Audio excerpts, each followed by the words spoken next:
Hello, everybody. Welcome to this episode of Laja TV, the first episode of the year 2025. And if you've been wondering why we've not come online so far, it's because we were waiting for this very special guest. No, I'm not kidding you. Uh, we wanted to do something. We wanted to do something very special for uh, 2025. We wanted to do something very special in 2025. And we wanted to truly tell women that if you set your mind to it, then nothing is impossible. And today's guest is that special guest. But before I start off and invite the guest over, let me tell you a little bit about Laja. Laja, as most of you know, is India's first forum, which was started in 2014. And we started off with the single aim of helping women find themselves. And when we say find themselves, what we mean is we were here to help them find their skills, to hone their skills, to update themselves, to upgrade themselves, and in doing so, learn something new and make a success of whatever it is that they do. So we have entrepreneurs, we have startups, we have women who have proper careers, we have women who run hobby courses or classes from home, we have women who are still struggling to find their special skill or talent. But these are women who truly want to make a difference in their own lives. And what makes this journey so interesting and so inspiring is that these women want to do something. And when you want to do something, I'm sure the entire world, the universe comes together to make it possible for you. So that is Laja for you, India's first forum. We have skills development courses, we have mentoring sessions, we have seminars, we have conclaves, we have coffee meets, we have learning meets, and we have a lot more that we do. One special segment that we do is Laja TV, where we invite women who have truly made a difference, not this in their lives, but in the lives of those around them. Women who have achieved something and they have achieved it simply because of their single focus of making it possible. Today, we have one such guest with us, and I'm going to look at my mobile for her uh, introduction because what she has done and at the age that she has done it is truly inspiring. So today we have with us 22-year-old Alison Carson. She's an astronaut in training since the age of 7 and is in the final stages of becoming the youngest American woman to go to space as part of a 2024 mission. She'll tell us more about that later when we ask her. But Carson is the first person to complete training at the 3 NASA space centers to Space Academy, Robotics Academy, multiple Sally Ride campus, and the first person to complete the NASA passport program. She has visited all 14 NASA centers and is the youngest graduate of the Advanced Space Academy. There's a lot more to her. Let me quickly welcome Alison on screen. Alison, can we have you on screen?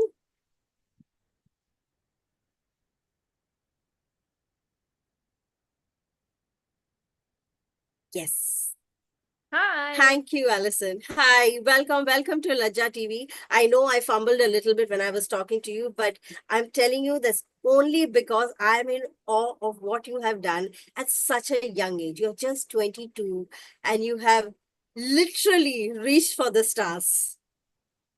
Yeah, thank you so much. Yeah, it's been a fun journey. Absolutely.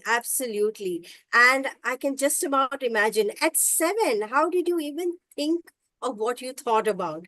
How did you think of going to the stars? How did you think of, making this your one single mission in life? Yeah, well, looking back, I definitely had an interest in space at a really, really young age. It seemingly came out of nowhere, I guess. My dad kind of remembers me asking questions about space and about how to travel to space and just very generic things. But no one in my family had any sort of background in science or really anything similar at all. So my dad just kind of told me the bare minimum he knew, but that just kind of started my feast for knowledge about space. I started looking for books and videos and posters or anything like that to kind of learn more. So, really, our best guess as to what could have sparked these questions is we guess a cartoon because it's really the only thing we can think of where I would have even heard the words space and Mars and all these like key terms that I was mentioning to my dad. So we found like a TV show that I used to watch, and they had a space themed episode. So at the moment, that's the only thing we've ever been able to think of as to what could have really sparked those initial questions. Okay, so I guess I need to let my kids watch a little bit of cartoon too then. I've been telling them not to waste their time there, but maybe you never know where you get your sparks of inspiration from. Uh, so what is it about space that kept you hooked to it? I mean, like I said, 7 is a very young age to be thinking so far out. And you thought about it at 7, you moved on, you're 22 now, and you have achieved something that most of us would even, I mean, would not even dream about. But to be here. So, I mean, what is it about this thing that kept pulling you? Yeah, I think that I always had an interest in space. And the more I learned, the more interested I became. It almost built on itself. I almost say like it started to snowball. Like it just kind of kept growing and growing and growing. And the more I worked towards it, yeah, just the more interested I became. And in the beginning, it was definitely just like a fascination with space or, like why not want to go to space? It's kind of an unknown. But really, the more that I learned about the space industries and kind of their goals behind it, I think I started to see more of the bigger picture of space exploration. I mean, simply just the science, even if we never sent any people ever to space, just the science that we gain from traveling to space is incredible. On top Absolutely. of all of the human space flight that's added in. I mean, we are able to get so many things accomplished. And so I think I just started to see the bigger objectives of space. And so I really just wanted to contribute to an industry that I saw such great impact. It was really refreshing to want to work towards a field that would almost give back, whether that's in science research, whether that's in technology, whatever the outcome may be, but it just felt rewarding to be working towards a career that would kind of give back to any and everyone. All those things are open forums. So I was just excited to be able to provide that information. And yeah, still working. I mean, research is primarily what I do. So, still working on, getting things and progressing. But I think that was kind of always the driving factor. All right. So what is, how did you go about getting into this as in, we're talking academics here. So what is the stream that you selected? What are the subjects that you focused on? And what were the stages that you had to go through to get to where you are right now? Yeah, I mean, for me, I was still in school, completely normal. I mainly just looked for different opportunities that would be outside of the classroom and slowly built on those. I think that for me, even though I was young and I knew I liked space, so it kind of sounds like I had it all figured out, but really I had no idea what area of space I was interested in, especially when I was younger. There are just so many opportunities when you think about the aerospace field, and there's so many things that you can do with it, and so it almost felt like my options were limitless in what I could do, and I also had no idea what I was good at or what would be most interesting for me. So really a lot of what I did was honestly partially getting skill, but for the most part just figuring myself out. Like a lot of the different like camps I was able to do here and there really kind of added to just, okay, did I even like this? Was it an area that I was interested in? And so that kind of helped shape what I was most interested in, especially as I got towards higher education. So it was always just kind of random opportunities. I would always tell people about my interest in space, and a lot of times that could, potentially lead to something really cool. That's why I always like to tell kids to always talk about your dreams and your goals, just because you really never know where they might lead. But yeah, some of the most interesting things that I've done, especially through kind of citizen science research, I really found out just because I happened to mention I was interested in space. And there was this young girl, she was just university age at the time, but she told me that she had or heard rumors of something starting at her university, and it just kind of led to a really cool opportunity. And so it is always just kind of those random side connections or random things that can lead to some really cool opportunities. Truly, I mean, when we talk about manifestation, this is what we manifested. I mean, this is what you manifested. And you're so right when you say that, you have to talk about it, because when you talk about it, only then will, maybe, like you said, the right connections come your way, or, you're grabbing every opportunity that came your way. So even if you just hear about it, research about it, you find out, you figure out a little bit more, and make the best of the opportunity.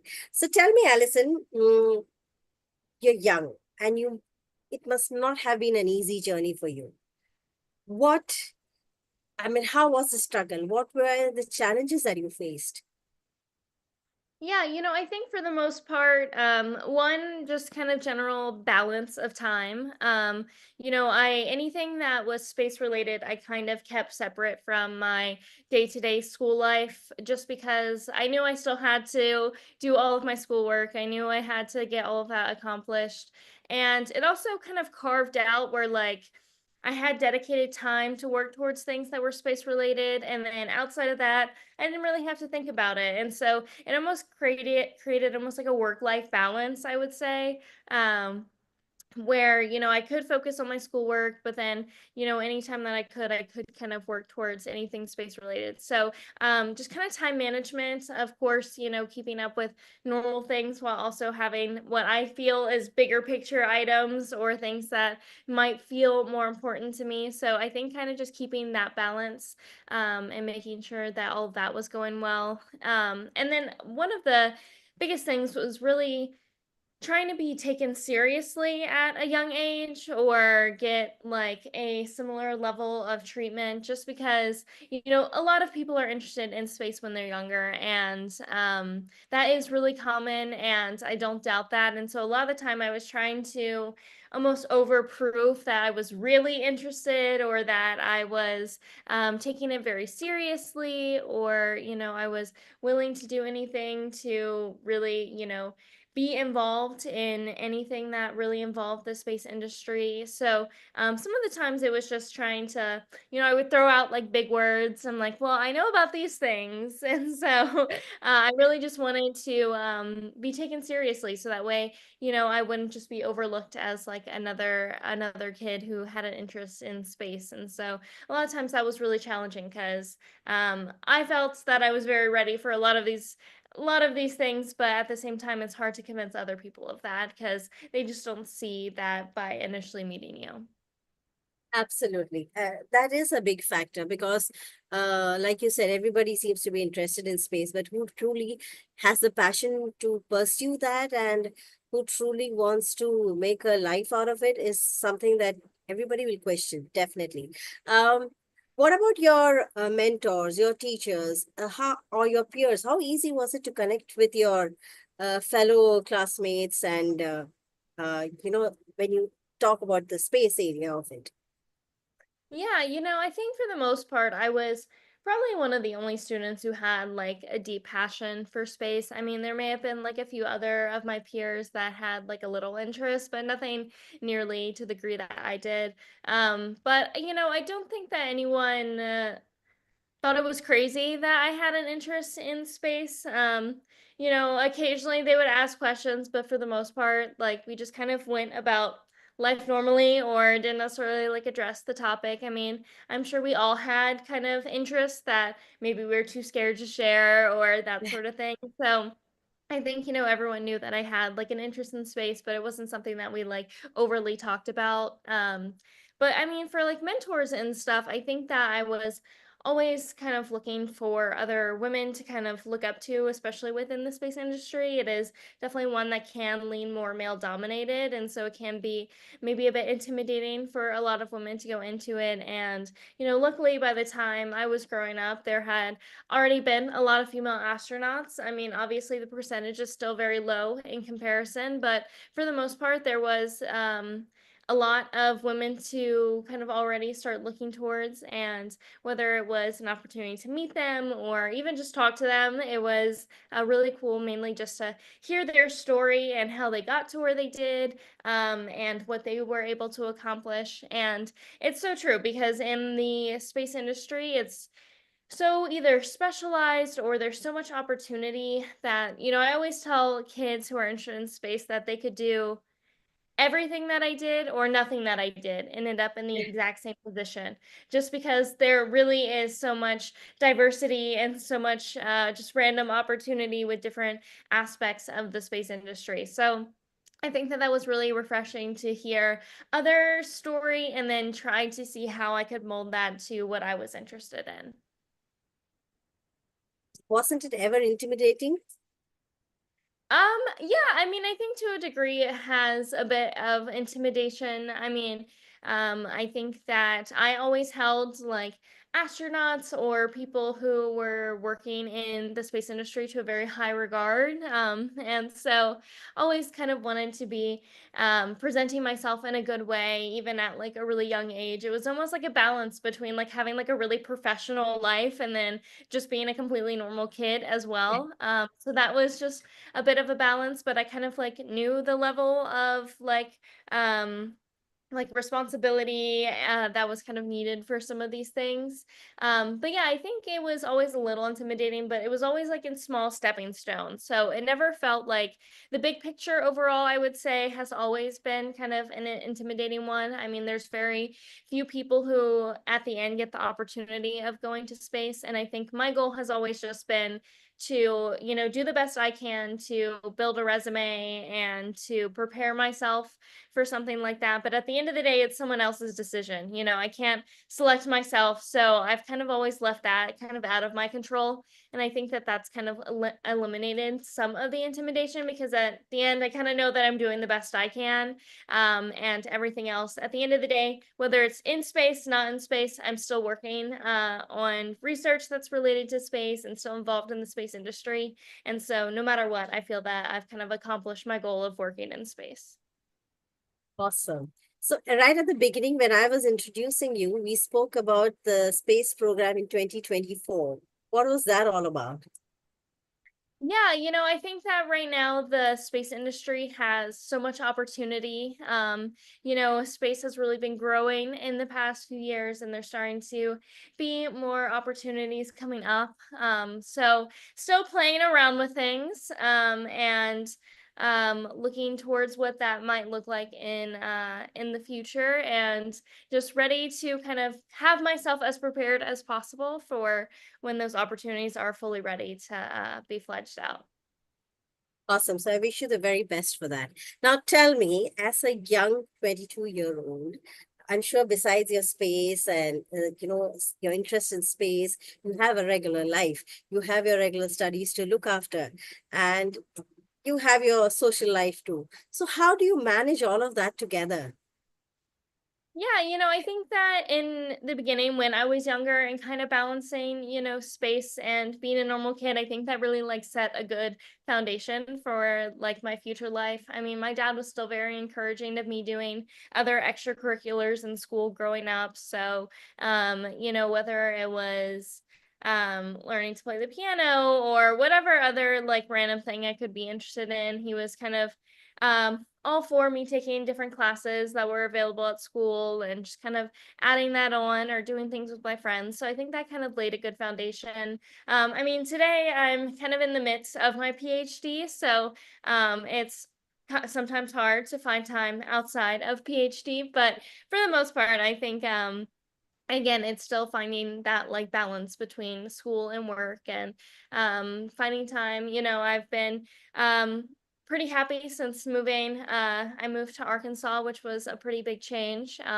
Much more mountainy and a lot more outdoors, but it's been really fun to kind of get some time outdoors and do some exploring. And my dog takes a lot of my time. He's uh quite the drama sometimes. So I get to focus on him outside of my studies and everything else. So it's nice to kind of keep that balance. Nice. Now, this is something that I've been asking a lot of young achievers. Do you have, I mean, we talk a lot about, setting a goal, setting your vision board, uh, imagining what your uh, year is going to be like, and making a list of priorities, making a to-do list. What is it that you do to ensure that you're on track? Yeah, I think that I've always like taken kind of the grand scheme, the grand goal, and kind of broken it down to smaller ones. It can be overwhelming to kind of focus on, I think, multiple goals at the same time. So that's kind of why I've tried to break it down so that way I can more live in the moment on the one that I'm working towards. So for me at the moment, obviously, just focused on the PhD or even making small steps towards publications or anything like that is a lot of focus. And so having too many goals outside of that can sometimes feel a bit intimidating. So I think I just like to break it down as small as possible and then really celebrate every little achievement. I mean, even through school, I was always like, well, made it through a semester. I mean, that is progress. I think sometimes that even we can kind of like lose sight of those small accomplishments just because we're like, oh, we have to finish university or we have to do kind of like those bigger goals. But you don't realize each step of the way is you accomplishing it. You're building towards that kind of overarching goal. And so I think that the more that you can kind of break it down and then let yourself be proud of even those small moments can kind of build your motivation as you continue growing. Wow, that's very sound advice, and it's so amazing that it's coming from somebody so young. And I'll keep saying that. Now tell me, to all of the young girls who are watching you and all the women who are mothers who are watching you, what is it that you want to leave them with? Something that they need to think about, because there is a lot of women, a lot of young girls out there uh, who dream big, who want, like, aim for the stars, yes, but how do you stick to it? How do you truly make that dream a reality? Yeah, I think the thing that I kind of held on to growing up was that, if you have a dream, no one can really take that dream away from you. At the end of the day, you're kind of always going to be the person that's in control of what you're working towards. And I think that a lot of the time that whenever you're going after these goals, people will always have opinions. And that's just something that is sometimes hard to take in or discrediting, or you may not feel like either you're capable or that maybe it's a good decision. And a lot of that second guessing, I think, is where some of these big goals kind of get taken away from you just because no matter what the opinions are, it can kind of feel scary to keep working on something that maybe someone else may not agree with, or that someone already told you all the things wrong with it. So I think that a lot of the times we just have to stick to what we think is in our best interest. If it's good advice and someone you really trust and you think that you should shift gears, then I think that's great. But, I think for the most part, no one's going to know yourself better than you. And so if it's something that you really want to pursue, something you're really passionate about, the main focus is just making sure you're staying with that, and that those interests still align with what you want to do. So I think as you progress, it's always good to check in on yourself, make sure that what you're working towards is still something you want to do, because it's totally normal. We're humans, we change our minds, we have new interests, we have new goals. And so I think it's important that you work hard towards whatever it is you want to do, but that you're always checking that that's still your end goal, because sometimes it really can change along the way, or you can learn a new maybe side thing that you want to accomplish as well. So that would be my main advice, really, to not let others kind of take away what you've already started working towards or what you want to work towards. That's amazing. I just realized, as a mother, I just realized something that, oftentimes we tell our kids that I told you this was not going to work. I told you so. We have that kind of a thing. And I think we're just trying to shield our children from what we think are failures. But if listening to you, I think we should let them make their own mistakes and learn from it. If they're going to learn and come stronger, come out stronger and more determined, I think they've done a good job. And as parents, our love and all of that aside, we should be more encouraging if that's the least we can do for them. So that's so amazing that stick to your dreams, and no matter what people say, if you believe in it, go ahead and make it a reality. Wow. Right. Alison, thank you so much. It has been such a pleasure talking to you. There's a lot more I want to ask you, but I think I will save all of that for when you come down to India. So I'm giving you an official invitation. Please do come down to India. I hope we can meet up in person sometime.